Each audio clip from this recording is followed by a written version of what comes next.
Long before the world had borders, long before coastlines were traced in ink, there was only distance. There was the space between one place and another, the time it took to walk, the uncertainty of what waited beyond the horizon. For most of human history, the world was not something you could see all at once. It was something you moved through slowly, one river bend at a time, one ridge, one shoreline, one remembered path. Imagine standing at the edge of a familiar land. Behind you are the places you know, shelters, fires, voices, routines. Ahead of you is something unnamed, unmeasured, unwritten. This moment, the pause before stepping forward, is where exploration begins. Not with ships or compasses, not with ambition or conquest, but with curiosity and with memory. The earliest explorers did not think of themselves as discovering the world. They were simply moving through it, following animals, seeking water, tracing the sun's rise and fall, learning, slowly, where the land allowed them to go. There were no maps to unfold, no lines to guide the way. Instead, there were stories. A bend in the river where stones broke the current. A tree struck by lightning, standing alone on the plain. A mountain whose shape resembled a resting animal. A star that always rose in the same place. The world was held in the mind, not on paper. To know a place meant to remember it. To survive meant to pass that memory on. As generations moved, memory stretched. Paths became routes. Routes became traditions. And traditions became the earliest forms of mapping. Not drawn, but spoken, walked, and lived. In this way, the first maps were not images, they were experiences. But as communities grew and distances widened, memory alone was no longer enough. Trade began to flow. People traveled farther than before, not just to survive, but to connect, to exchange goods, to share knowledge, to reach lands they had only heard about. And with distance came risk. A wrong turn could mean weeks lost. A misjudged coastline could mean a ship never returning. A forgotten landmark could mean hunger or worse. Slowly, humans began to ask a new kind of question. Not just, where am I? But where am I in relation to everything else? This question changed everything. It led people to look at the land not just as a place to move through, but as something that could be represented, reduced, symbolized. The earliest drawn maps were simple, crude by modern standards, but they were revolutionary. A river scratched into clay, a city marked by a circle, a coastline implied by a wavering line. These were not attempts at accuracy. They were attempts at understanding. They did not show the world as it truly was. They showed the world as it was believed to be. And belief mattered. Maps reflected how people thought about space, power, and meaning. What they placed at the center, what they pushed to the edges, what they left out entirely. For centuries, large portions of the world existed as blank spaces, not because they were empty, but because they were unknown. And the unknown was unsettling. Blank spaces invited imagination. They filled with myths, with monsters, with warnings. At the edges of early maps, artists sometimes drew creatures that did not exist. Sea serpents, giant birds, beasts with too many limbs. These images were not decoration. They were caution. They whispered, "Beyond this point, certainty ends." Yet even fear could not stop curiosity forever. Each generation pushed a little farther. Each journey returned with fragments of knowledge, a new coastline, a distant city, a different sky. Over time, these fragments began to connect. Lines lengthened, shapes sharpened. The world, once vast and formless, began to take structure. Still, progress was slow. Exploration was limited by wind, by weather, by tools that were often unreliable. A single mistake could erase years of work. Ships vanished. Routes were lost. Maps contradicted one another. And yet people continued, not always for noble reasons, sometimes for wealth, sometimes for power, sometimes for control. But beneath all of it was the same human impulse that had always existed, the desire to know what lies beyond what we can see. As centuries passed, exploration changed its pace. Navigation improved. Stars were measured. Distances were calculated. Time itself became a tool. The world grew smaller, not because it shrank, but because it became measurable. Eventually, there came a moment when the unknown no longer dominated the map. The blank spaces faded. The edges closed in. For the first time, humanity could look at the world as a whole. And something subtle shifted. Exploration, once driven by survival and wonder, began to slow. There was less left to fill in, more to refine, more to correct. Maps became precise, accurate, impersonal. They lost some of their mystery, but they gained clarity. Today, we live in a time when the entire world can be viewed instantly.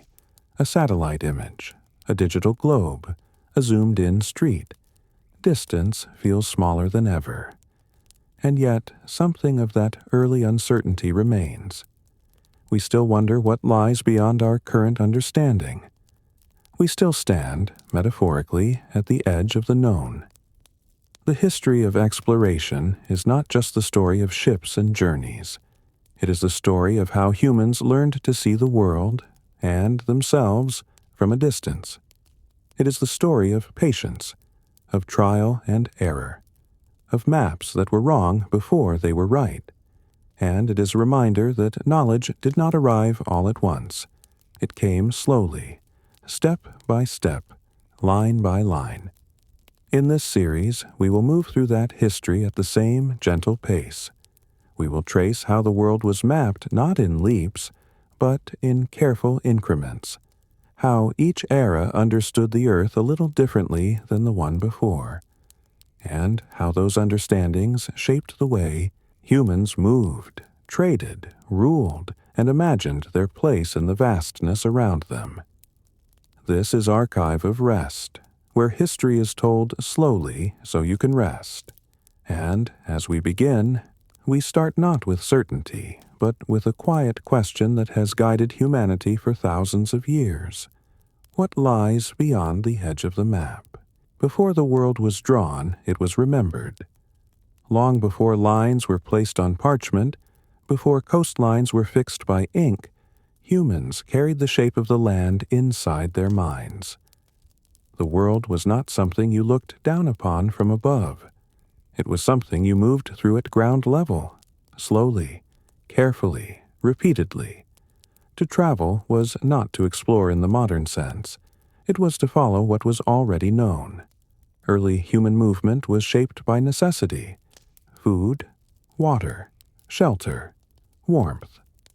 The land offered these things unevenly, and learning where they could be found meant survival. A valley that held animals in winter, a river that never fully dried, a forest that offered protection from wind and heat. These places became anchors, but between them lay uncertainty. Without maps, early humans depended on memory, not just individual memory, but shared memory. Knowledge passed from one person to another, from elders to children, from those who had walked a path before to those who would walk it again. Directions were not given as measurements. They were given as stories. Follow the river until it bends like a hooked arm. Walk toward the mountain that splits the sunrise. Rest where the stones turn red after rain.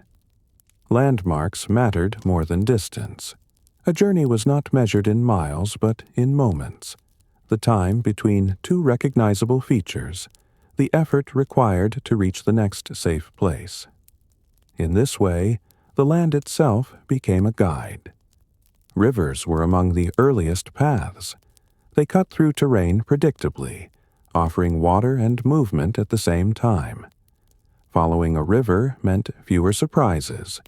It meant access to fish, to fertile ground, to familiar animal trails. Coastlines served a similar role. The meeting of land and sea was a constant reference point. One side always open, the other always solid. Walking along a coast reduced the risk of becoming lost. It provided rhythm, waves, tides, repeating shapes. Mountains, too, shaped early paths. They were barriers, but also markers. Visible from great distances, stable across generations. To know a mountain was to know where you were. The sky played its part as well. Long before formal astronomy, humans noticed patterns above them. Certain stars rose and set in reliable ways. The sun followed a consistent arc. The moon changed shape but returned again and again. Night travel depended on this familiarity. A single star could guide direction. A constellation could mark a season. The sky became a map that did not need to be drawn. But memory, even shared memory, has limits. As groups grew larger and journeys stretched farther, it became harder to hold everything in mind. New paths branched from old ones. Temporary routes became permanent. Seasonal movement turned into long-distance travel. Mistakes happened. A familiar landmark might be missed. A flood might alter a river's course. A forest fire might erase a known clearing. When this happened, knowledge had to adapt. Stories changed. New details were added. Warnings were included. Do not go that way after heavy rains. The old path no longer reaches water. There is a safer route, but it takes longer. Oral memory was flexible. That was its strength. Unlike a fixed drawing, spoken knowledge could evolve. It could be corrected. It could absorb experience. And so early mapping was never static. It lived in conversation, in repetition, in practice. To truly know a path, you had to walk it. Paths themselves began to leave marks on the land. Repeated footsteps pressed soil down. Grass wore thin. Trails emerged, faint at first, then clearer over time. These paths were not planned. They were discovered through use. Animals played a role here as well. Many early routes followed animal migrations. Herds moved between grazing areas and water sources with consistency. Humans learned to follow them, and in doing so, inherited paths shaped by instinct and time. Over generations, these paths connected. A trail between two camps linked to another leading to seasonal hunting grounds. A river path intersected with a mountain pass. Slowly, a network formed, not intentional, but effective. This network was the ancestor of all later roads. And yet, despite this growing complexity, there was no sense of a whole world. People knew their region, their routes, their neighboring lands. Beyond that was hearsay. Stories of distant places reached communities long before anyone from those places arrived. Descriptions were vague, often exaggerated, sometimes symbolic rather than literal. A land where the sun stayed longer in the sky. A place where the ground was always wet. A region where animals behaved strangely. These descriptions were not meant to be precise. They were attempts to communicate difference. Without maps, difference mattered more than direction. The unknown was not empty. It was simply undefined. In many early cultures, the world was imagined as layered rather than expansive. a center surrounded by gradually less familiar zones. What lay beyond was not necessarily farther away, just less connected. This way of thinking shaped early movement. Exploration did not mean pushing outward in all directions. It meant deepening familiarity within a known range. Paths were reused, refined, trusted. To leave a known route was a serious decision, because without a map, return was never guaranteed.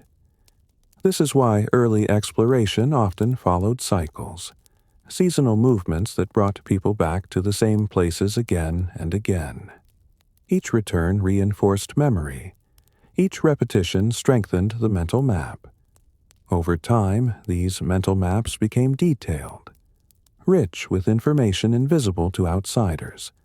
A slight change in soil color, the sound of wind at a certain pass, the way shadows fell at midday. These details were learned through attention. In a world without written directions, attention was everything. To miss a detail could mean being lost. To notice one could mean survival. And so, before maps, humans became careful observers. They watched the land, they listened to it, they remembered. This way of knowing the world was slow, but it was intimate. When later societies began to draw maps, they did not start from nothing. They began by translating this lived knowledge into symbols, rivers that had been followed for centuries, routes walked by countless feet, places known not by coordinates, but by experience. The earliest drawn maps were not inventions. They were reductions. They flattened something that had once been three-dimensional, dynamic, personal. Something was lost in that process, but something was gained. The ability to share knowledge beyond memory, beyond presence, beyond a single lifetime. Yet, even as maps emerged, oral memory never fully disappeared. Stories continued to guide travelers where drawings failed. Experience continued to matter more than accuracy. Because before maps taught humans how to see the world from above, memory taught them how to survive within it. And in those early paths, pressed into earth by repetition and care, we can still see the foundation of exploration itself. Not the urge to conquer distance, but the patience to learn it, step by step. As human societies grew more settled, memory alone was no longer enough. Villages became cities, paths became roads. Trade stretched beyond familiar valleys and coastlines, connecting places that could no longer be reached in a single season, or remembered by a single person. With this expansion came a quiet problem. Knowledge had to outlive the traveler. When a merchant returned home, they carried stories of distant lands. When a soldier marched beyond familiar borders, they relied on guidance that might never be walked again. When a ruler governed territory larger than any one person could traverse, understanding space became an act of imagination. It was in this space, between memory and distance, that the first maps appeared. They did not emerge suddenly, and they did not resemble the maps we know today. They were not precise. They were not neutral. They were shaped by culture, belief, and purpose. The earliest known maps come from the ancient world, where writing itself was still new. In ancient Mesopotamia, land was power. The fertile plains between rivers supported agriculture, trade, and early states.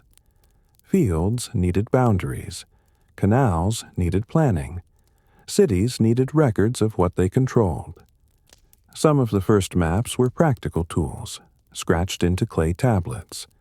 They showed plots of land, irrigation channels, and property lines. These were not maps of the world, but maps of responsibility. They answered simple questions. Who owns this land? Where does this canal lead? Which field belongs to whom? Yet, even in these early diagrams, something larger was taking shape. Some clay tablets showed entire regions, cities connected by rivers, mountains marked as barriers, distant lands suggested by simple shapes. These maps were symbolic, not measured.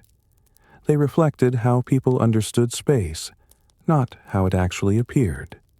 The river was always central. The city was always prominent. The unknown lay at the edges. In ancient Egypt, mapping followed a similar pattern, shaped by environment.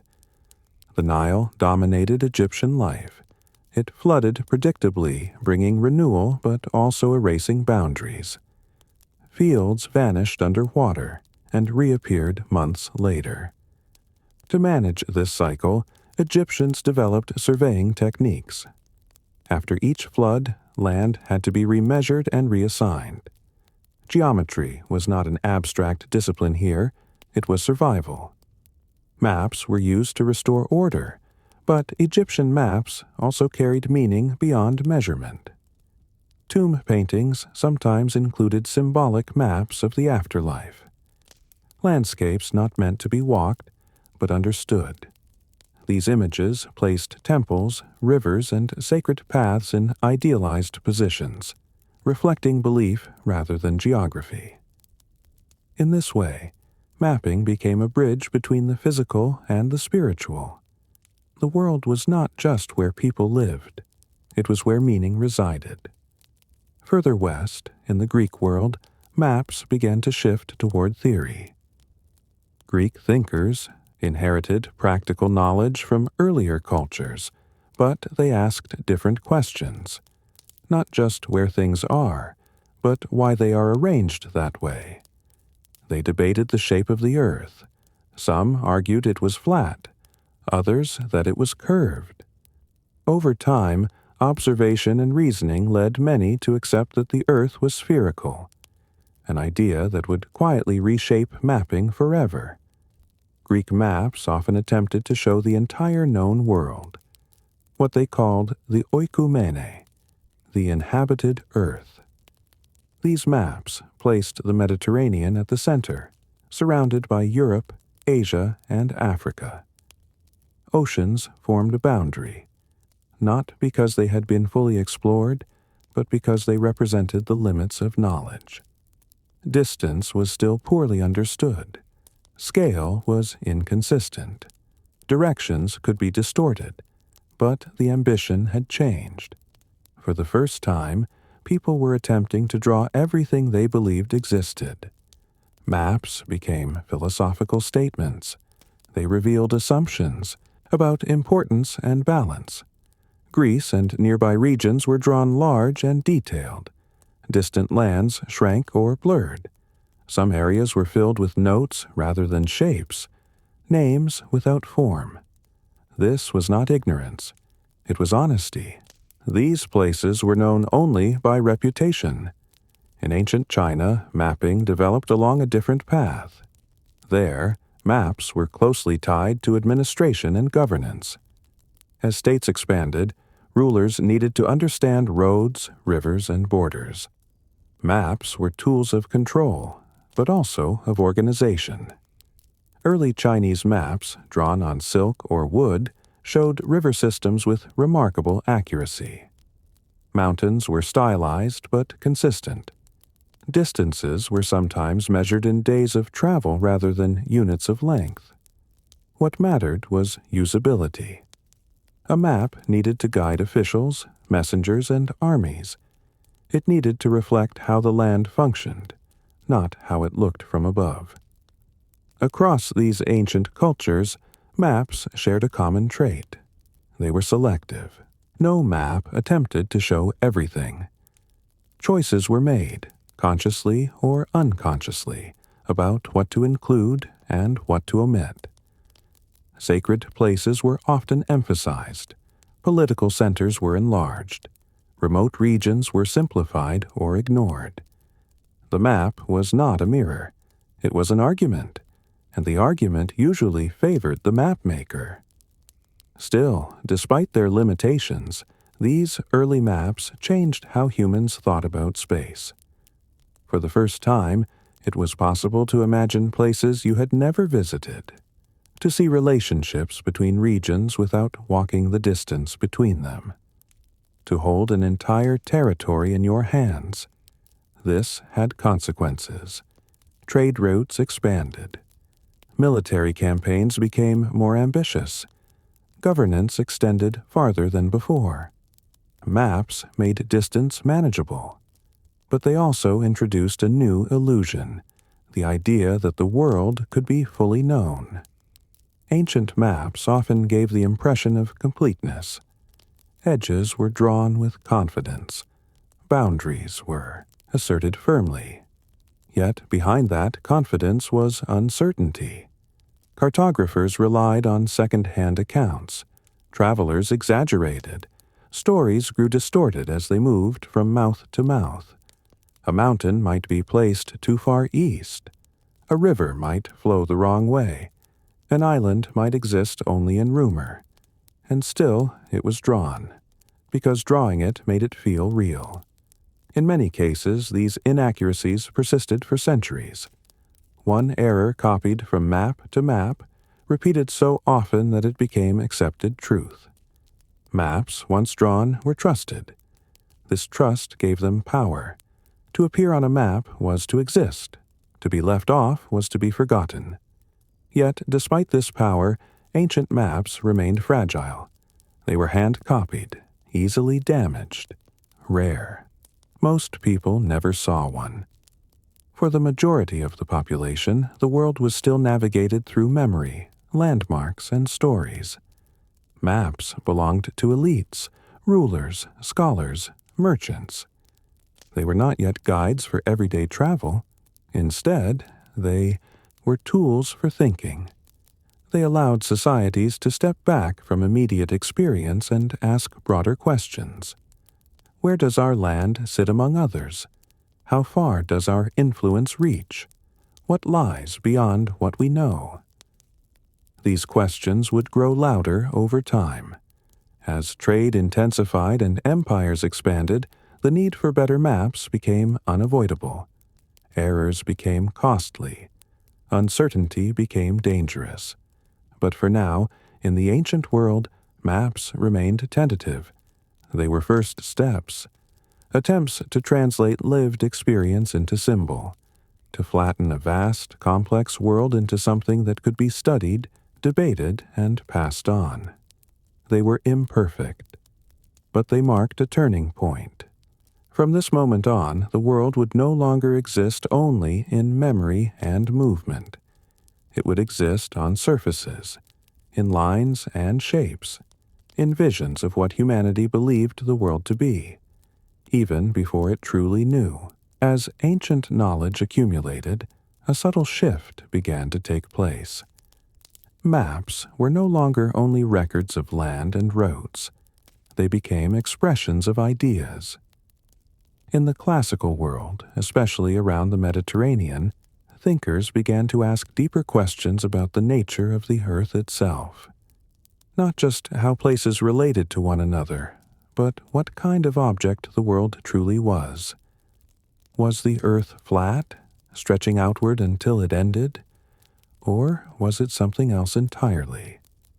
Observation slowly began to challenge tradition. Sailors noticed that ships disappeared hull first over the horizon.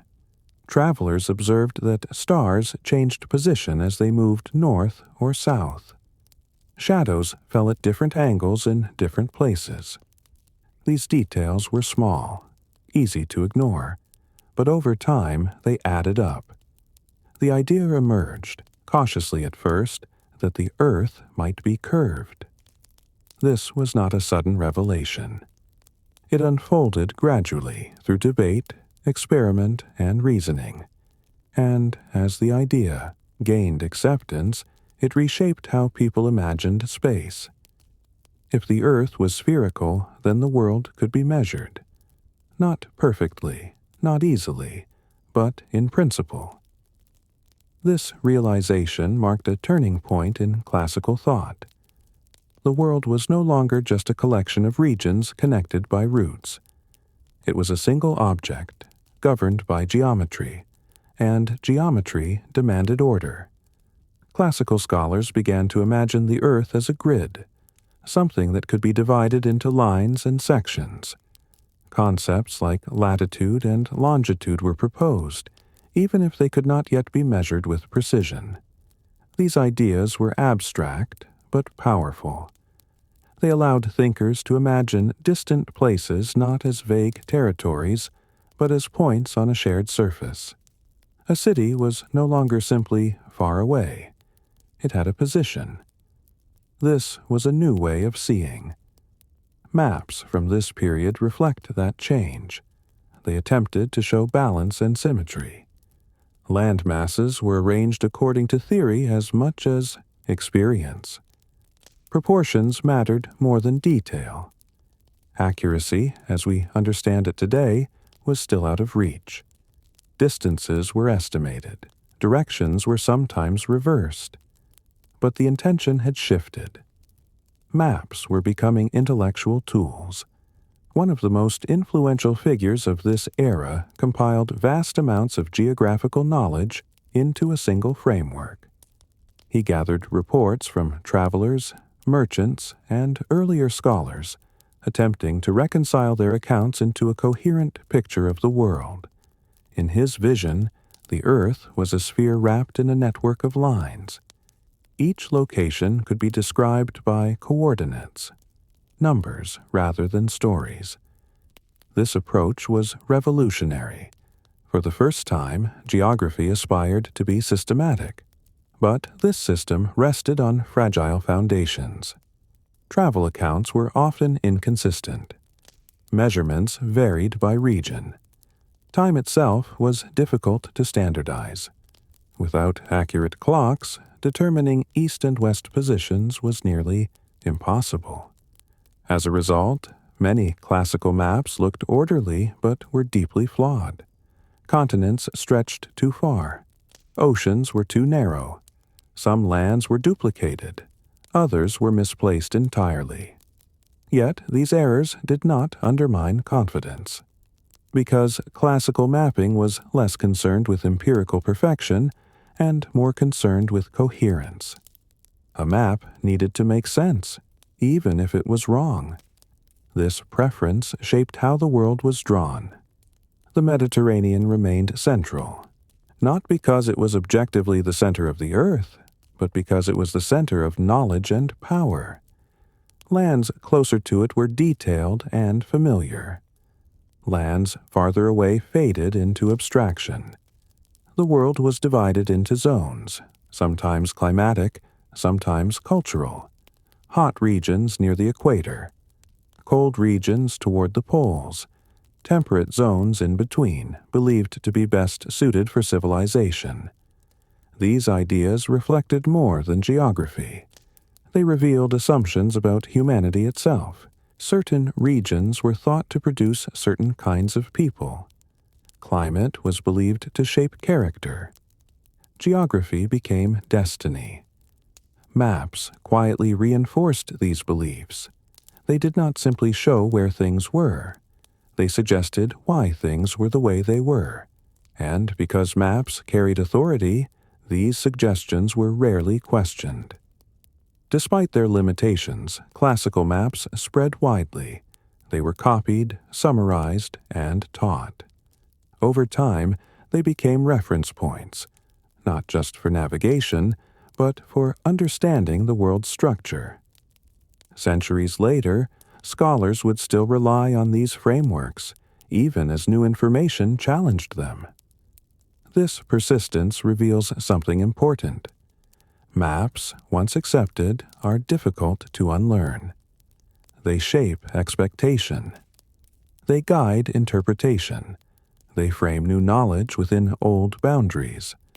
When explorers returned with accounts that contradicted classical maps, their stories were often adjusted to fit existing models. Mountains were moved. Rivers were reoriented. Errors were absorbed rather than corrected. The map shaped reality rather than the other way around. Yet, for all this rigidity, classical geography also preserved a crucial idea, that the world was knowable through reason. This belief endured. Even when details were wrong, the method mattered. Observation, comparison, measurement, and debate became the accepted path toward understanding space. And so, classical mapping passed on both its insights and its mistakes. When later cultures inherited this knowledge, they inherited a vision of the earth that was structured, finite, and unified. A world that could, in theory, be fully mapped. This inheritance would prove influential far beyond its origins. But in the classical period itself, exploration remained constrained. Most travel followed known routes. Long-distance sea voyages were rare and risky. The limits of technology imposed boundaries that theory could not overcome. As a result, classical maps often stretched imagination farther than experience. They showed places no one had seen. They suggested connections no one had tested.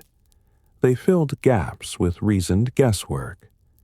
This blend of knowledge and speculation defined the era. The world, as seen through classical eyes, was orderly but incomplete, structured but uncertain. And yet, for the first time, humanity had a conceptual framework large enough to hold the entire Earth. That framework would endure, evolve, and eventually be challenged, but its influence would shape centuries of exploration to come. Because before explorers could set out to measure the unknown, they first had to imagine that it could be measured at all. And that imagination, quiet, mathematical, and imperfect, was one of the most lasting legacies of the classical view of the earth. As the classical world declined in parts of Europe, its knowledge did not disappear. Instead, it traveled. Texts, ideas, and methods moved east and south, carried along trade routes that never truly closed. In new cultural centers, this inherited knowledge was preserved, studied, and quietly expanded. During what is now called the Islamic Golden Age, exploration took on a different rhythm. It was not driven primarily by conquest or spectacle. It unfolded through scholarship, observation, and careful travel. And it placed geography at the center of understanding the world. From the 8th century onward, vast territories became connected under shared systems of language, trade, and administration. These lands stretched from the Atlantic coast of North Africa across the Middle East and into Central and South Asia. For the first time since antiquity, travelers could move across enormous distances within a relatively unified cultural sphere. This mattered because movement produces information. Merchants recorded routes. Pilgrims described roads and resting places. Administrators needed to understand provinces far from political centers. Scholars sought accurate knowledge of the earth for both practical and intellectual reasons. Mapping was no longer an abstract exercise, it was a necessity.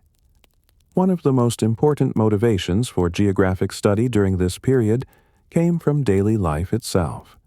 Prayer required direction. Timekeeping required astronomical observation. Religious calendars depended on precise calculations. To determine direction toward a sacred center from distant locations, scholars needed reliable methods. This challenge encouraged the refinement of geometry, trigonometry, and astronomy. The sky and the earth were studied together. Stars were catalogued, angles were measured, instruments were improved, geography became mathematical. Rather than accepting inherited models without question, scholars tested them. Classical texts were translated, compared, and corrected. Errors were noted. Assumptions were challenged. This was not rejection of earlier knowledge, but engagement with it. Maps produced during this era often show a careful balance between tradition and innovation. They preserved the idea of a spherical Earth and coordinate systems, while adjusting proportions based on new observations. Distances between cities were recalculated. Trade routes were documented with detail. Coastlines were refined through accumulated experience. Travel accounts became a vital source of information. Some travelers journeyed for trade, others for study, others for religious duty. Their writings described climates, peoples, roads, and landmarks with a level of attention that earlier sources often lacked. These accounts were not always precise, but they were grounded in experience. A city was described by its markets and water supply, a region by its terrain and dangers, a route by its rest, stops, and hazards. This practical focus influenced map-making. Maps were expected to be usable. They needed to reflect how long travel took, where water could be found, and which paths were reliable. Accuracy was measured in function, not appearance. One striking feature of many maps from this period is their orientation. Some placed south at the top rather than north. This choice was not an error. It reflected conventions rooted in astronomy and tradition. Orientation was a matter of perspective, not in correctness. What mattered was internal consistency. These maps did not aim to mirror the world exactly as seen from above. They aimed to make sense of it within a coherent system. The known world was divided into regions based on climate, culture, or distance from the equator. This framework allowed scholars to organize information systematically. But unlike earlier rigid zones, these divisions were often adjusted as new data emerged. Knowledge remained open to revision. Trade played a critical role in this process. Goods moved across deserts, seas, and mountain ranges. Along with them moved stories, measurements, and maps. Ports became centers of geographic knowledge. Caravans carried not only products, but information. Over time, previously distant regions became better understood. Sub-Saharan Africa was described with increasing detail. South and Southeast Asia were integrated into broader worldviews. Coastlines of the Indian Ocean were mapped with growing confidence. These developments did not happen all at once. They accumulated slowly, each journey adding a small correction. Exploration during this period rarely sought the dramatic unknown. It focused on connection, on refining what was already partially understood, on linking regions into a shared picture of the world. This approach produced a different kind of map, not one filled with monsters or blank warnings, but one filled with names, routes, and notes. The unknown still existed, but it was treated as temporary, something that could eventually be described. The confidence underlying this work was quiet but profound. It rested on the belief that the world operated according to understandable principles, that careful observation could replace myth, that errors could be corrected. This belief shaped not only maps, but attitudes toward exploration itself. Travel became a means of learning, not just expansion. Recording observations became a responsibility. Accuracy became a virtue. Yet, even in this period, maps were not neutral. They reflected priorities. Cities of learning were emphasized. Trade hubs were detailed. Peripheral regions remained simplified. Every map still told a story about what mattered most. But compared to earlier eras, the story was broader, more inclusive, more connected. Knowledge from different cultures was combined rather than isolated. Greek, Persian, Indian, and local traditions informed one another. The world became layered rather than divided. This layered understanding would later travel again, carried westward through translations and exchanges. When European scholars rediscovered classical geography, it was often through these preserved and expanded works. What they inherited was not ancient knowledge unchanged, but ancient knowledge refined by centuries of careful study.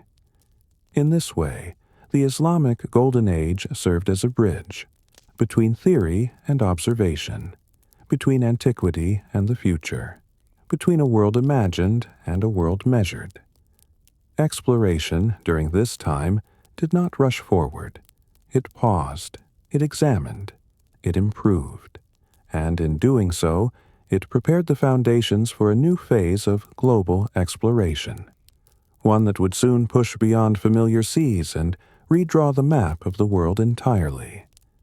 But that transformation would rest on the quiet work of scholars, travelers, and map-makers who believed that understanding the earth was a task worth patience, a task best approached slowly. As knowledge shifted and traveled across regions, Europe entered a period where the world was understood less through measurement and more through meaning. In medieval Europe, maps did not aim to describe the earth as it was. They aimed to explain the world as it was believed to be. After the political structures of the classical era weakened, much of Europe became more inward-looking. Long-distance travel declined. Roads fell into disrepair. Written knowledge became rarer and more centralized. Geographic understanding narrowed, but it did not vanish. It transformed. The maps produced during this period reflected a worldview shaped by religion, symbolism, and moral order. Space was not neutral. Distance was not just physical. The world itself was interpreted through spiritual significance. One of the most recognizable forms of medieval mapping arranged the world into a simple structure, a circle divided by lines enclosing everything known.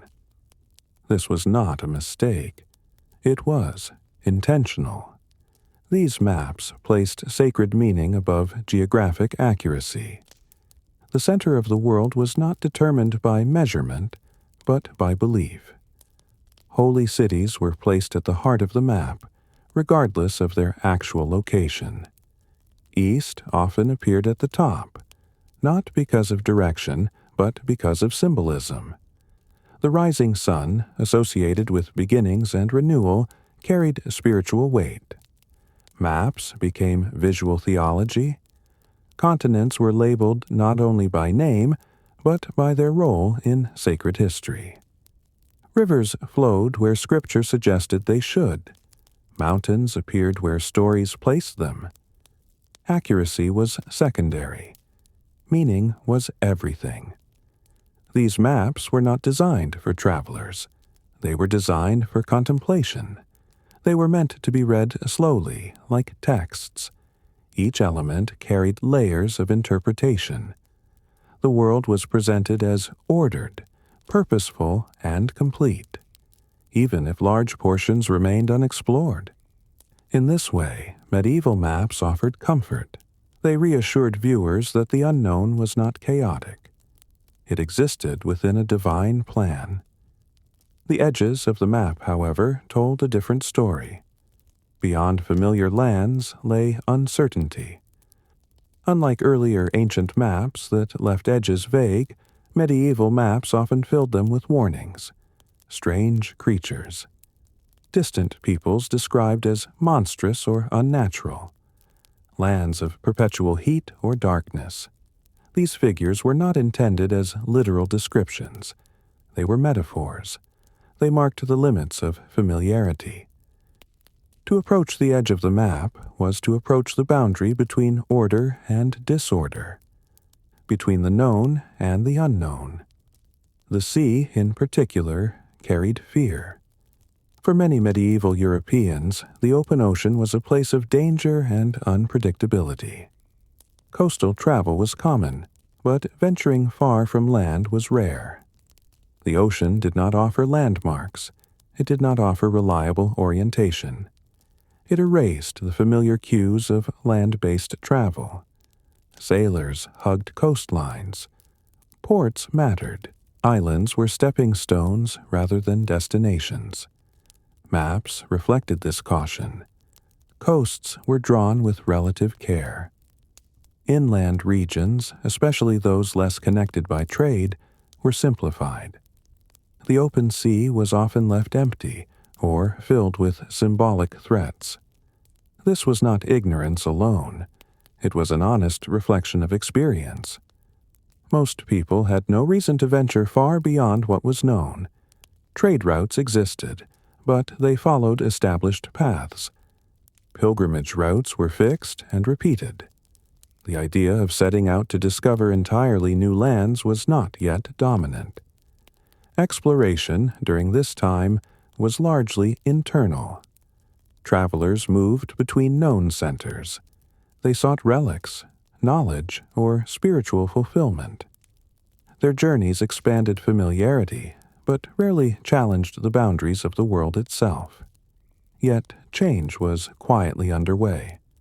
Despite the symbolic nature of medieval maps, practical navigation did not disappear. Sailors, traders, and craftsmen continued to accumulate real-world knowledge. They recorded winds, currents, and distances, even if this information rarely appeared on formal maps. Along Europe's coasts, especially in the Mediterranean, new kinds of maps began to emerge. These were different. They focused on shorelines, on ports, on directions. They did not depict the world's moral order. They depicted routes. These charts were tools, not teachings. They guided ships from harbor to harbor. They relied on observation rather than scripture. Their appearance signaled a shift. While symbolic maps dominated intellectual life, practical charts quietly served those who moved through the world physically. The two traditions existed side by side. One explained the world, the other navigated it. Over time, the practical tradition gained influence. Trade expanded. Cities grew. Maritime travel increased. The demand for reliable navigation slowly outweighed the comfort of symbolic certainty. Still, the medieval worldview lingered. Even as ships ventured farther, many believed there was an edge to the world, a point beyond which land ended, beyond which seas became impassable. This belief was not always literal, but it shaped caution. The unknown was still framed as dangerous, and yet curiosity persisted. Stories of distant lands filtered into Europe through travelers, traders, and texts. Descriptions of unfamiliar cultures and geographies challenged established images. Each story added pressure. The symbolic world began to strain under the weight of experience. Maps could no longer rely solely on meaning. They needed to respond to reality. By the late medieval period, the balance began to shift. The world did not suddenly become less spiritual, but it became more connected. Routes overlapped. Knowledge traveled faster. The edges of the map grew less mythical and more specific. Where once there had been monsters, there were now coastlines. Where there had been warnings, there were now notes. The edge of the world did not vanish. It moved, and as it moved, it invited something new, not just reflection, but movement, not just belief, but testing. Medieval Europe stood at a threshold. Behind it lay a world understood through symbols and sacred order. Ahead lay a world that would demand measurement, risk, and revision. The edge of the world was no longer a boundary. It was becoming an invitation. And beyond it waited a transformation that would soon redraw maps entirely, and change how humanity understood its place upon the earth. The shift did not happen all at once. There was no single moment when the known world ended and a new one began. Instead, the age of exploration emerged slowly, almost quietly, from changes that had been building for centuries. Trade expanded, ships improved, knowledge accumulated. And gradually, the edge of the map began to feel less like a warning and more like a question. In late medieval Europe, maritime travel became increasingly important. Coastal routes connected ports across familiar seas, carrying goods, people, and information. These journeys were not dramatic acts of discovery. They were practical, repetitive, reliable. But repetition brings confidence. Sailors learned how ships behaved in different winds. They learned how waves changed near land. They learned to read subtle signs, cloud patterns, bird movements, the color of water. Experience layered upon experience. And with that experience came a willingness to go a little farther. One of the most significant changes during this period was the refinement of navigation tools. Instruments that had once been experimental or rare became more common. Mariners learned to estimate latitude by observing the height of the sun or stars above the horizon. This did not tell them where they were east or west, but it told them how far north or south they had traveled. That alone was transformative. For the first time, sailors could leave the coast and still maintain some sense of position. The open sea, once terrifyingly featureless, became navigable, not safe, but possible. Maps began to change in response. Where earlier medieval maps emphasized symbolism, new charts emphasized function. Coastlines were drawn with care. Harbors were marked. Distances between ports were noted. These maps were not intended for contemplation. They were meant to be used.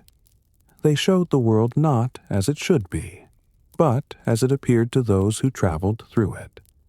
This practical approach spread slowly. Many still relied on tradition and memory. But each successful voyage reinforced the value of measured knowledge. Gradually, exploration became systematic. Rather than venturing out blindly, sailors followed incremental strategies. They explored one stretch of coast at a time. They returned home, recorded what they had seen, and adjusted their charts. The unknown did not vanish. It receded. And as it receded, ambition grew. Economic pressures played a significant role. Demand for certain goods, spices, metals, textiles, increased. Existing trade routes were long, costly, and often controlled by intermediaries. Finding alternative routes became desirable, but exploration was expensive. Ships had to be built, crews paid, supplies stocked. Risk was unavoidable. As a result, early voyages were often cautious. Ships stayed within sight of land when possible. They avoided open ocean unless necessary. Progress was measured in miles, not continents. Still, each journey expanded the map. New headlands were drawn, new currents noted, new dangers recorded. The map became a living document. Errors were corrected, assumptions revised, blank spaces slowly filled. One of the most profound changes during this period was psychological. For centuries, the sea beyond familiar waters had been imagined as chaotic and hostile. But repeated success began to challenge that perception. Storms were no longer signs of divine warning. They became weather patterns. Currents were no longer mysterious forces. They became predictable flows. The ocean began to seem knowable. This did not eliminate fear. Ships were still lost. Crews still perished. But fear no longer stopped movement entirely. Instead, it was managed. As confidence increased, explorers began to push beyond coastal routes. Open ocean navigation, once avoided, became a calculated risk. This required trust, not only in instruments and charts, but in abstract knowledge. A sailor might follow a line of latitude for weeks without seeing land, guided only by numbers and stars. This was a new kind of journey, not guided by landmarks, but by ideas. Maps had to support this shift. They grew more technical. Grids became more common. Directional lines spread across charts, indicating consistent bearings. The map was no longer just a record of where people had been. It became a tool for deciding where to go next. This marked a turning point in exploration. Previously, exploration had been reactive, responding to opportunity, accident, or immediate need. Now it became proactive. Voyages were planned, routes hypothesized, outcomes imagined before departure. The world was no longer simply encountered. It was anticipated. This anticipation reshaped how the Earth was perceived. Oceans were no longer barriers separating regions. They became connectors. A route across water could be faster than one over land. Seas linked distant coasts more directly than roads ever could. The map began to emphasize these connections. Trade winds were noted, currents charted, distances recalculated. Knowledge accumulated rapidly but unevenly. Some regions were mapped in detail, others remained vague. The map reflected priorities. Areas tied to trade and wealth were refined first. Remote regions remained blank or simplified. Exploration was still selective. Yet even selective exploration altered the global picture. As voyages extended farther, discrepancies between old maps and lived experience became impossible to ignore. Classical assumptions were tested and sometimes disproven. Land masses were smaller or larger than expected. Distances differed. Coastlines curved unexpectedly. Each contradiction forced a choice. Ignore the evidence or revise the map. Increasingly, revision won. This did not happen without resistance. Traditional authorities were slow to relinquish established models. Some maps continued to copy older errors long after they were known, but gradually practical accuracy gained authority. The map began to answer to experience. This was a profound shift. It meant that the world could change, not physically, but in how it was understood. Knowledge was no longer fixed. It was provisional. Exploration fed this mindset. Each voyage became both a journey and an experiment. Success added confidence. Failure added caution. Together, they refined understanding. By the early stages of this era, the map of the world had begun to stretch beyond the inherited limits of medieval thought. The edges were no longer filled with symbols alone. They were filled with questions. What lies farther south? What exists beyond the horizon? How far does the ocean extend? These questions were no longer philosophical. They were navigational. The age of exploration did not begin with bold leaps into the unknown. It began with careful steps, guided by evolving tools and growing trust in measurement. It was not driven solely by curiosity or conquest, but by a slow accumulation of confidence. Confidence that the world, however vast, could be navigated, that distance could be crossed, that uncertainty could be reduced. Maps were central to this transformation.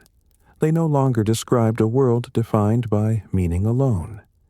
They described a world defined by movement. And as movement increased, so did the scale of ambition. What began as coastal exploration would soon expand into transoceanic voyages. What began as cautious extension would become global connection. But at this early stage, the change was subtle. A few more lines on a chart, a few more notes in the margins, a few more days at sea. The age of exploration began not with a dramatic departure, but with a quiet realization. The world was larger than previously imagined, and still reachable.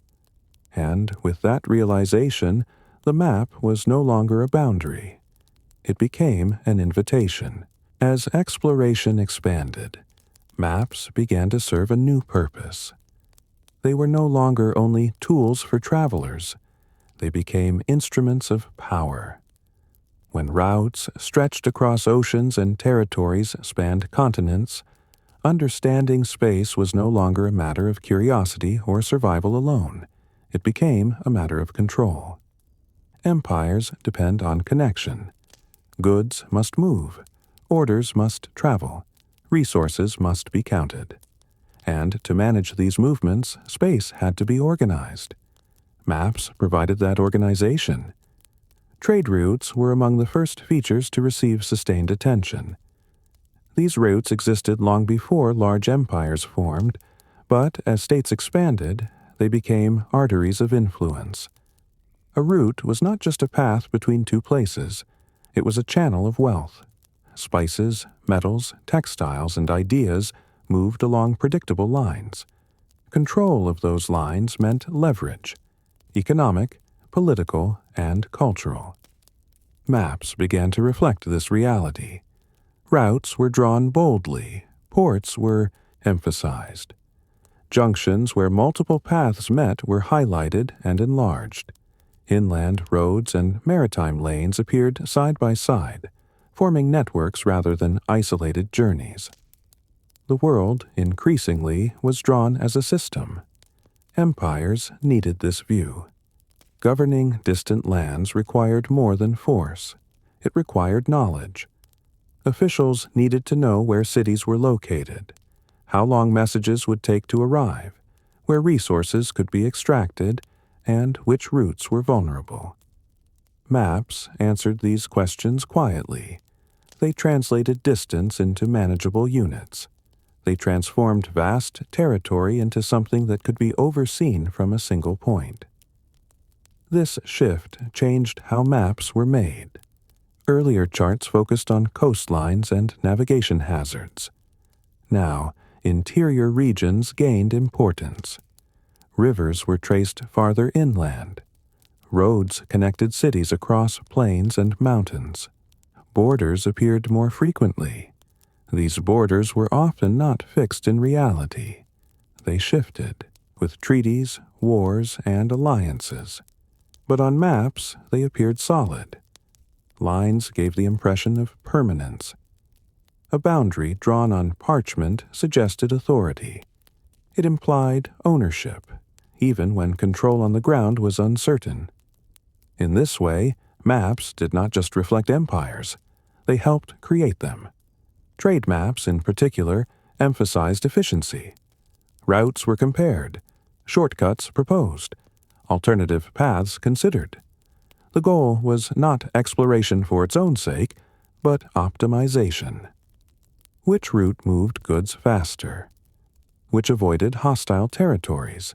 Which reduced risk? This practical focus led to increasingly detailed cartography. Distances were measured more carefully. Travel times were estimated. Natural obstacles were marked with notes rather than symbols. The map became a planning tool. Maritime trade played a crucial role in this transformation. Seaborne routes connected regions faster than land travel ever could. Ports became hubs of exchange, and maps began to revolve around them. Sea charts expanded in complexity.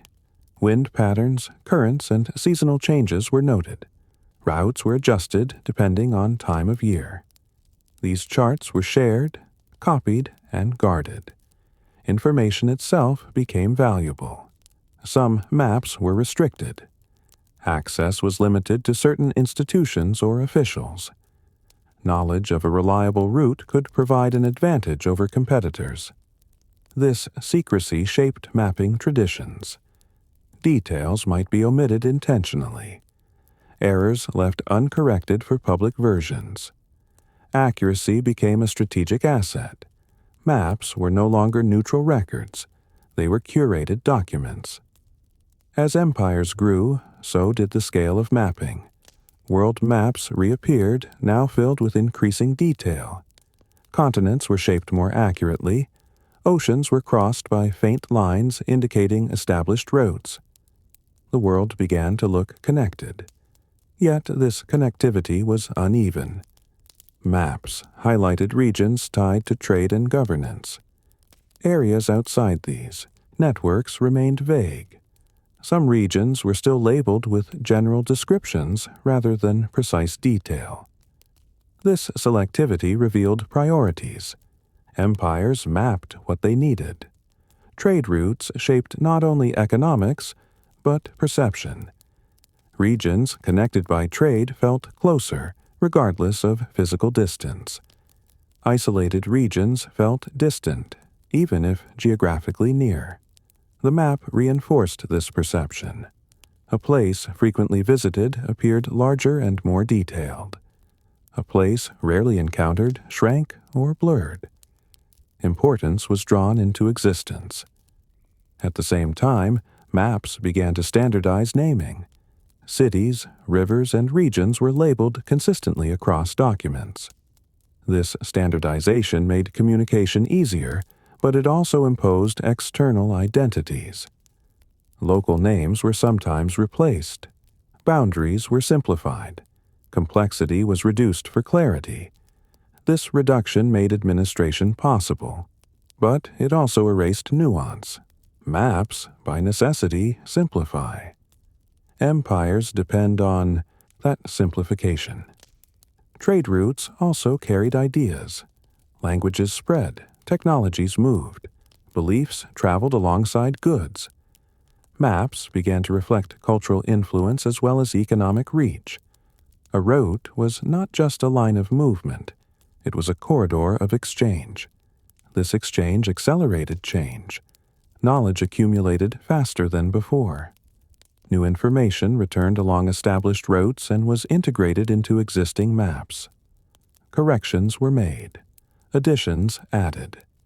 The pace of revision increased. Where earlier eras might take generations to update maps, now changes occurred within decades. The map became dynamic. Still, accuracy remained imperfect. Reports conflicted. Distances varied depending on method of travel. Political interests influenced representation. Some maps exaggerated the size of territories. Others minimized rivals. Cartography became persuasive. A well-drawn map could legitimize claims. It could suggest dominance. It could frame disputes in subtle ways. This persuasive power was not always intentional. Sometimes it emerged simply from emphasis, what was drawn clearly and what was left faint. But the effect was the same. Maps shaped understanding. As trade networks expanded globally, the idea of a single interconnected world grew stronger. Oceans linked continents. Routes crossed hemispheres. The map began to show the Earth not as separate regions, but as a continuous surface. This continuity changed how distance was experienced. A merchant might think in terms of weeks rather than months. An administrator might plan across thousands of miles. The world felt smaller. But this shrinking came at a cost. Trade routes often prioritized efficiency over local realities. Paths cut through regions without regard for existing systems. Maps reflected these priorities, emphasizing flow rather than place. This tension would grow more pronounced in later periods. For now, maps served their purpose. They allowed empires to expand, trade to flourish, and knowledge to circulate.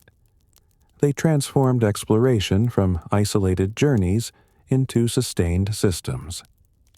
The age of exploration, once defined by reaching new places, was now defined by connecting them. And at the center of this connection was the map. No longer just a guide, but a framework for global movement. A quiet, powerful tool that turned distance into lines and lines into influence.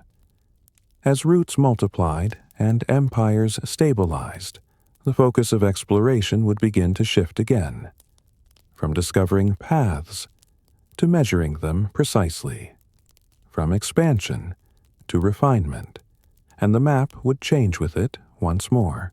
As maps became central to trade, governance, and exploration, a new problem moved to the forefront. Knowing where something was no longer enough, it became necessary to know exactly where it was. For centuries, map makers had relied on estimates. Distances were guessed, directions inferred, travel time stood in for measurement. These methods worked, but only up to a point. As routes stretched across oceans and empires spanned continents, small errors became large ones. A misplaced degree could mean a missed landfall. An incorrect distance could lead to weeks of delay. An error repeated across maps could misguide generations. The demand for accuracy grew, but accuracy required something that had long been missing: consistency. To measure the world precisely, measurements had to mean the same thing everywhere. Time, distance, and direction needed shared standards.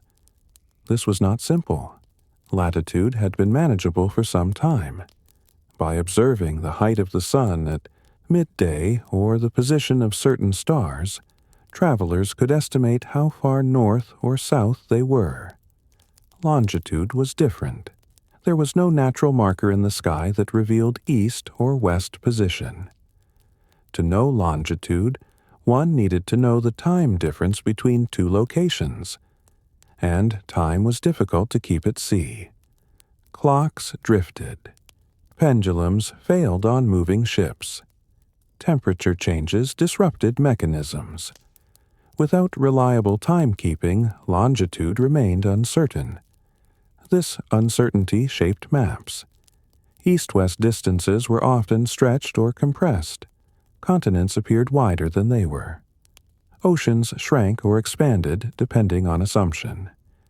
Maps looked ordered but hid deep distortions. Solving this problem became a priority, not for curiosity alone, but for safety and efficiency. Accurate navigation reduced losses. It saved money. It protected lives. Gradually, new approaches emerged. Astronomical methods were refined. Observations of the moon and stars were used to estimate time differences. Tables were compiled. Calculations improved.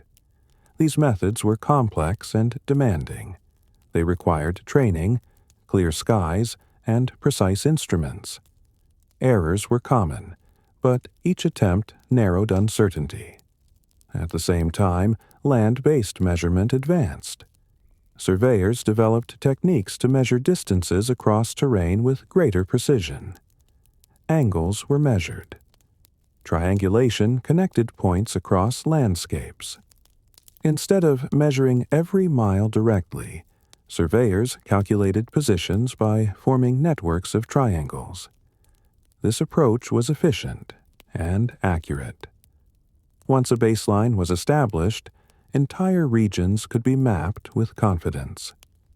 Mountains, rivers, and roads were placed relative to one another with increasing reliability. Maps of land began to align more closely with reality. This alignment changed expectations. If a map could be accurate in one region, why not everywhere? The pursuit of precision became a shared goal among scholars, navigators, and governments. Institutions formed to support it. Observatories tracked celestial movements. Workshops refined instruments. Knowledge circulated through correspondence and publications. Mapping became collaborative. Errors were identified and corrected. Data was shared. Standards slowly emerged. The map became a scientific document. But science introduced new challenges. Precision exposed flaws that had long been hidden. Old maps contradicted new measurements. Coastlines shifted. Established routes appeared inefficient or incorrect. These discrepancies forced choices. Should tradition be trusted or measurement? Increasingly, measurement prevailed. This shift altered the map's authority. It no longer rested on age or reputation alone. It rested on method. How was this measured? What instruments were used? What observations support this line? Maps began to include references, scales, and grids. They explained themselves. Transparency became part of accuracy. As measurement improved, so did representation. Projections were developed to translate the curved surface of the Earth onto flat paper. Each projection involved compromise. Some preserved angles, others preserved area or distance. There was no perfect solution. Every projection distorted something. This forced map makers to confront a fundamental truth. The world could not be flattened without loss. Acknowledging this loss was a sign of maturity in cartography. Instead of pretending maps were exact mirrors, map makers accepted them as models, useful but limited. This acceptance did not weaken maps, it strengthened them, because it aligned expectation with reality. As the world was measured more accurately, the map grew more complex. Lines multiplied, labels increased, detail deepened. The world appeared denser. Blank spaces diminished not because exploration had ended, but because uncertainty had been reduced. Where once there had been guesses, there were now numbers. Yet accuracy did not eliminate mystery. It transformed it. The unknown moved from the surface of the Earth to the processes beneath it. Currents, climates, forces not easily seen. Exploration began to focus less on where land existed and more on how the world worked. Measurement enabled this shift. By knowing the exact shape of coastlines and the precise location of features, explorers could ask new questions. Why do winds follow certain patterns? Why do climates vary with latitude? Why do currents move as they do? The map became a foundation for inquiry, not an endpoint. At the same time, accuracy changed how people related to distance. Travel could be planned with confidence, routes optimized, risks calculated. The world felt predictable. But this predictability was earned through effort, through generations of observation, correction, and refinement. Measurement did not arrive suddenly. It accumulated slowly. Each improved instrument. Each corrected chart. Each recalculated distance. The pursuit of accuracy was, itself, a form of exploration. An inward one. Instead of pushing outward into unknown lands, explorers pushed inward into precision. They questioned assumptions. They tested methods. They accepted uncertainty as a problem to be solved. By the time accurate measurement became widespread, the world had changed. Not physically, but conceptually. The Earth was no longer imagined as an abstract whole or a symbolic order. It was a measurable object, governed by laws and numbers. This did not diminish wonder. It redirected it. Wonder moved from the edges of the map to the depth of understanding. And in that shift, exploration entered a new phase, one less concerned with discovering where the world was, and more concerned with knowing it exactly. There came a moment when the map began to feel complete. Not suddenly and not absolutely, but gradually, as the spaces once marked by uncertainty grew smaller. The great outlines of continents were known. The major oceans had been crossed and recrossed. The routes between distant places were established and repeated. Exploration, as it had once been understood, began to slow. This slowing did not mean that travel stopped. Ships still sailed. Caravans still moved. People continued to cross borders and seas. But the nature of movement changed. Journeys were no longer undertaken primarily to discover what lay beyond the horizon. They were undertaken to refine, confirm, and maintain what was already known. The unknown retreated. It did not disappear entirely, but it became fragmented, confined to difficult terrain, remote regions, and environments that resisted easy access. Dense forests, high mountains, polar extremes, deserts. These places remained challenging, not because they were invisible, but because they were inhospitable. Maps reflected this shift. Where earlier maps had broad blank areas labeled with general descriptions, newer maps filled space with detail. Rivers branched into tributaries. Coastlines became jagged and precise. Cities multiplied. The map grew dense. This density altered how people perceived the world. There was less room for imagination, less space for myth. The edges that once symbolized danger and mystery were replaced by coordinates and contours. Exploration became incremental.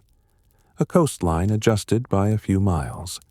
A river traced to its source. A mountain range measured and named. These changes were small but cumulative.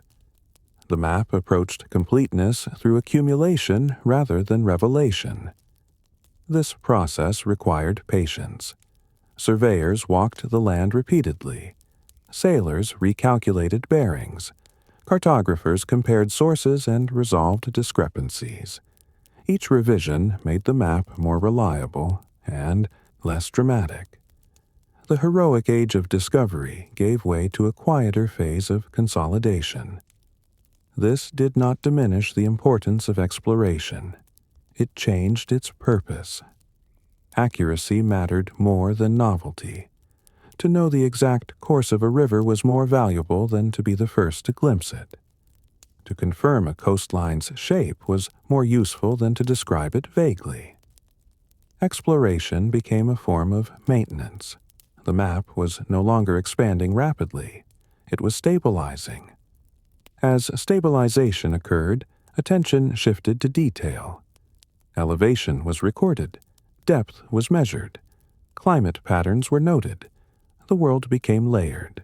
Not just surface, but structure. Maps began to include information beyond geography, population centers, administrative divisions, infrastructure. The map evolved from a representation of space into a record of human presence. This evolution reinforced a sense of familiarity. The world, once vast and intimidating, began to feel accessible. Distance could be calculated. Travel time estimated. Hazards anticipated. This predictability had consequences. It encouraged routine movement rather than exploration. Trade routes became standardized. Shipping lanes fixed. Borders enforced. Movement followed established channels. The map, once a tool for venturing outward, became a guide for staying within known systems. As exploration slowed, the authority of the map increased. People trusted maps to tell them where they were and where they could go. Errors became less tolerated. Revisions became more precise. The expectation of accuracy rose. A wrong map was no longer an inconvenience, it was a failure. This expectation further reduced the role of speculation. Cartographers hesitated to include uncertain information. Areas that could not be measured reliably were sometimes left blank again, not as mystery, but as honesty. The blank space returned, but with a different meaning. It no longer invited imagination. It acknowledged limitation. At the same time, the slowing of exploration allowed reflection. With the world largely mapped, people began to consider what mapping had achieved. The Earth could be seen as a whole. its size estimated, its shape understood. This perspective altered humanity's self-image. No longer confined to regions and routes, people could imagine themselves as inhabitants of a single planet. This idea did not spread evenly or immediately, but it took root. The map made it possible. Yet the sense of completion was never absolute. Even as maps filled in, new questions emerged. What lay beneath the surface? How did environments interact? How did human activity alter landscapes? Exploration turned inward. Instead of seeking new lands, explorers studied processes, glaciers, currents, atmospheric systems. The frontier shifted from geography to science. But this shift did not erase the emotional weight of earlier exploration.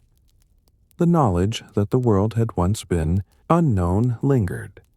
Old maps, preserved and studied, reminded people of uncertainty. They showed how much had been guessed, assumed, or misunderstood. This historical awareness added depth. Maps were no longer just tools. They became records of changing understanding. Each layer of detail represented generations of effort. As the pace of discovery slowed, the value of preservation increased. Maps were archived, compared, analyzed. The history of exploration became visible on paper, lines corrected over time, names added or removed, boundaries redrawn. The map told a story, not just of places, but of how knowledge evolved. In this quieter phase, exploration did not end. It matured. It became less about reaching the unknown and more about understanding the known fully. This maturity carried its own kind of wonder. Not the thrill of first contact, but the satisfaction of clarity. The sense that the world, vast as it was, could be comprehended. Yet, even as maps filled in, a subtle restlessness remained. Because completeness is always temporary, no map can capture everything. No representation can hold the world entirely. And so, even in an age of near-complete maps, exploration persisted, not as expansion, but as refinement, as attention to detail, as patience. The slowing of exploration was not an ending, it was a pause, a moment when humanity could look at what it had drawn, measure what it had learned, and prepare, quietly, for the next way of exploring the world. Even if that exploration would take a very different form. When we look at a map today, it rarely feels extraordinary. We glance at it briefly. We zoom in. We move on. The world appears finished, fully drawn, labeled, measured. But this sense of completion is an illusion, because every map is the result of time. Not time measured in years, but in generations, in footsteps, in failed journeys and careful corrections, in questions asked again and again. The history of exploration is not a story of constant forward motion. It is a story of patience. For most of human existence, the world was not something to be conquered or mastered. It was something to be approached slowly, learned through repetition, and respected for its unpredictability.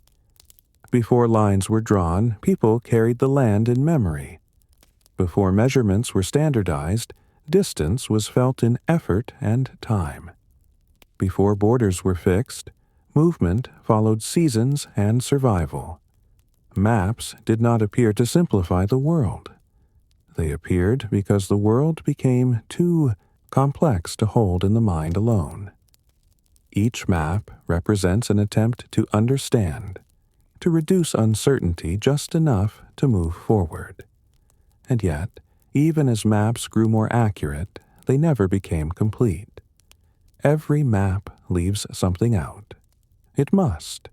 To include everything would be to include nothing. The act of mapping is always an act of choice. What to emphasize, what to simplify, what to ignore. Those choices reflect the priorities of their time, trade routes drawn boldly, sacred places placed at the center, borders made sharp or left vague.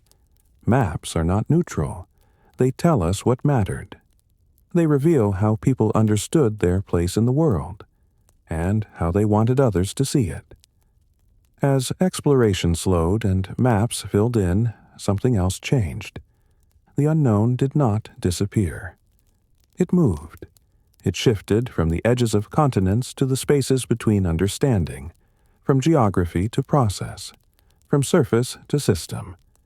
The questions became quieter, but no less profound. How does the Earth shape climate? How do currents move heat across oceans? How does human movement alter landscapes over time? Exploration became less about reaching somewhere new and more about seeing familiar places more clearly. This change did not diminish wonder. It refined it. The awe once inspired by distant horizons found a new home in patterns, connections, and hidden structures. In this way, exploration did not end. It transformed. And so did maps. They became records not just of space, but of thought. Each revision marked a moment when someone realized something they had believed was wrong, and chose to correct it. That willingness to revise is one of the quiet strengths of exploration. It requires humility. To accept that a map drawn with confidence can still be incomplete, that a carefully measured line can still be off. That understanding is always provisional. This humility connects modern mapping to its earliest origins. The first paths pressed into the earth were tentative. They followed what worked, not what was certain. When conditions changed, paths changed too. Maps, at their best, still follow that principle. They adapt. Today, we live in a world where distance feels smaller than ever. We can see images of places we may never visit. We can track our position precisely, almost without thinking. This convenience is built on centuries of effort, on travelers who moved slowly without knowing what lay ahead, on map makers who worked with limited tools and imperfect information, on generations who accepted uncertainty as part of learning. Remembering this effort restores perspective. It reminds us that knowledge is not inevitable. It is earned. And it reminds us that the world has not changed as much as we sometimes think. The earth is still vast. It still resists full understanding. It still reveals itself gradually. Even now, there are places that remain difficult to reach, systems that are only partially understood, interactions that surprise us. The map may look full, but understanding never is. Perhaps that is why maps remain compelling, not because they show us everything, but because they show us how far we have come. They carry traces of uncertainty, even when drawn with precision. They hint at the countless decisions behind every line, and if we look closely, they still invite questions. What was left out? What was assumed? What might be revised next? In this way, maps are not endpoints. They are conversations across time, between those who moved through the world without knowing its shape, and those who can now see it from above, between memory and measurement, between curiosity and clarity. As this journey through the history of exploration comes to rest, it leaves us with a quiet understanding. The world was not mapped by sudden insight. It was mapped slowly, through patience, through attention, through care, and that slow approach is worth remembering, because even in an age of instant information, understanding still unfolds over time, line by line, step by step. This is Archive of Rest, where history is told slowly so you can rest. And as the map settles into place, you can let the edges soften again. The journey does not end here. It simply becomes quieter.